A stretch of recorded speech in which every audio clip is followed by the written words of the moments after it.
Hello bachcho, let's see this question. The question says, when temperature of water is raised from 0 degree Celsius to 4 degree Celsius, it question कह रहा है कि जब water का temperature 0 degree से बढ़ा के 4 डिग्री कर दिया जाए तो इस बीच में वाटर एक्सपेंड करेगा, कॉन्ट्रैक्ट करेगा, या फिर पहले 0 से 2 डिग्री के बीच में एक्सपेंड और फिर 2 से 4 डिग्री के बीच में कॉन्ट्रैक्ट, या फिर स्टार्टिंग में 0 से 2 डिग्री के बीच में कॉन्ट्रैक्ट और 2 से 4 के बीच में एक्सपेंड, क्या करेगा।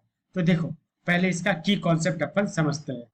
तो इसका जो की कॉन्सेप्ट है वो आ जाता है जब वाटर को 0 से 4 डिग्री के बीच में लाया जाता है, 0 से 4 डिग्री के बीच में लाया जाता है तो इसका जो डेंसिटी है वो इंक्रीज करता है। इसका डेंसिटी क्या होता है, इंक्रीज करता है। ये 0 से 4 डिग्री में बात कर रहे हैं वाटर का।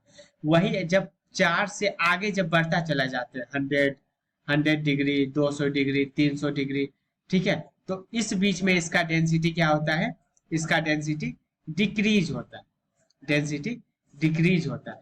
अब 0 से 4 में इंक्रीज क्यों करता है और 4 से 100-200 डिग्री तक में डिक्रीज क्यों करता है, इसका रीजन है anomalous behaviour of water. Anomalous behaviour of water, ये वाटर का एक्सेप्शन बिहेवियर है जिसके कारण ये 0 से 4 डिग्री के बीच में इसका डेंसिटी इंक्रीज करता है। तो ये की कॉन्सेप्ट हो गया।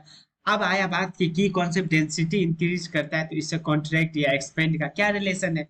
तो देखो डेंसिटी इंक्रीज करता है, इसका मतलब कि जो मॉलिक्यूल है वो पास पास आता है तब तो डेंसिटी इंक्रीज करेगा ना। मतलब मान लो कि पहले कुछ मॉलिक्यूल ऐसा होगा, बाद में जब टेम्परेचर 4 डिग्री के आसपास लेके चले जाने लगे तो मॉलिक्यूल आसपास आने लगा, तो मॉलिक्यूल आसपास आने लगा इसलिए तो डेंसिटी इंक्रीज किया, और मॉलिक्यूल आसपास आने को ही तो हम लोग कॉन्ट्रैक्ट कहते हैं ना।